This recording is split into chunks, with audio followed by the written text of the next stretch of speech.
don't believe that there are any test questions on this, but this just shows you the different techniques in the intaglio printmaking. And I've never done dry point, but I have done engraving and etching. And it is an extensive process. Basically, you have a metal plate and you put chemicals down, and depending on what kind of tool basically that you're using defines whether it's an engraving or an etching or a dry point. So it just kind of tells you. So etching, you're kind of dragging the tool and making a smooth groove, whereas dry point, you're pushing it forward and it makes these little edgy grooves. So it's just different ways, different techniques to explore printmaking. And like I said, you treat it with chemicals, you do your drawing, however you're going to do it, and then you put it in a bath. So like you treat it with wax actually, and you do your drawings, and then you have it bite into the metal. Yeah, fascinating. So this is Snowstorms by Turner, 1891. This is an engraving on steel. He uses a V-shaped metal rod called a burn across a metal plate, forcing the metal up in slivers in front of the line. These slivers are then removed from the plate with a hard metal scraper. This kind of printmaking was used to illustrate books and reproduce works of art before photography. This example is done on a steel plate. An anonymous graver captures the play of light and dark of the original by using a variety of lines in different lengths, density, and widths. And remember again about the value. So the closer the line, the darker the area would be. The farther away the line, the lighter it would be. So way in the background where it's very light, there would be very few lines. So Durer, Adam and Eve, the first state. So this is kind of like a proof to see if he likes the print. It's an engraving.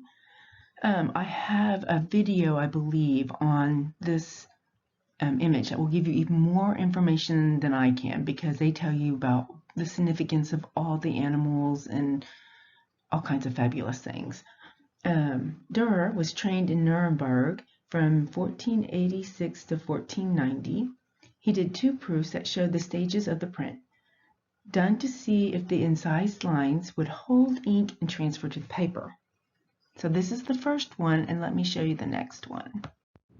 Oops, I don't have the second one. This is the finished product. Adam and Eve, 4th state, 1504. The first state, the background has been incised. Adam is barely realized.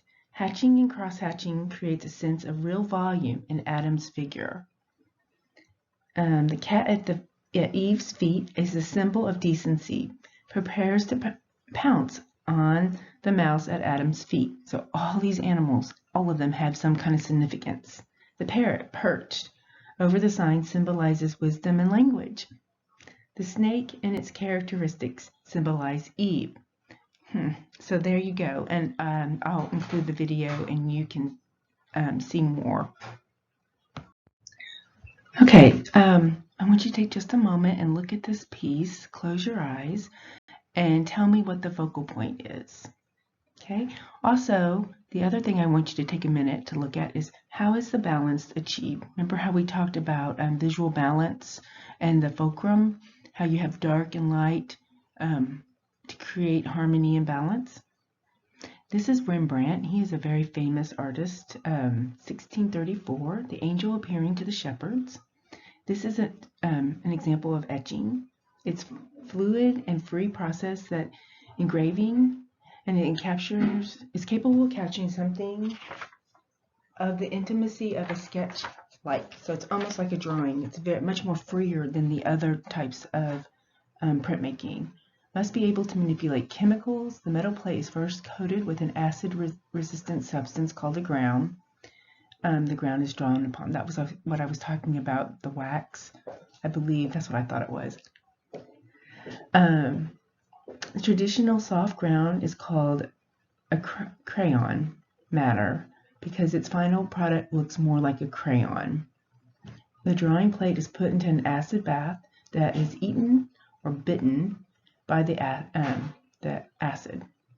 The angel appearing, Rembrandt wants a black background, and he worked first on the dark areas, creating cross-hatching landscape. Put it in the acid bath. Then the angels in the foreground are worked on in a more traditional manner of etching line.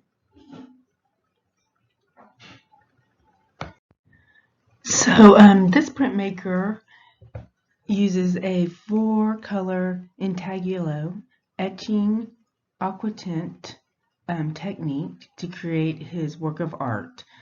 Like I said before, the 4 colors are the primary colors, but then when you layer them in, you get more than 4 colors. In this piece, he's kind of making a comment on fashionable diets, because the 2 figures both have apples in their mouths, but then they're not looking, or kind of looking at bacon or a vegetable, some kind of onion or leek. And then at the bottom you have these plants. I believe that they're fly catchers that eat protein, but they're plants. So kind of ironic.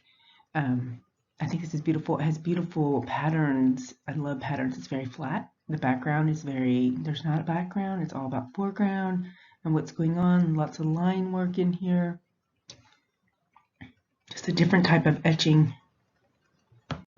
I want you to kind of keep in mind, what are the differences between dry point and etching? Okay, this is a dry point by Mary Cassatt, the map, the lesson. With dry point, you sketched into the copper plate with a metal point that is pulled across the surface, not pushed as engraving. Okay, a burr, a ridge of the metal, is pushed up along each side of the line, giving it a rich, velvety, soft texture to the print when inked.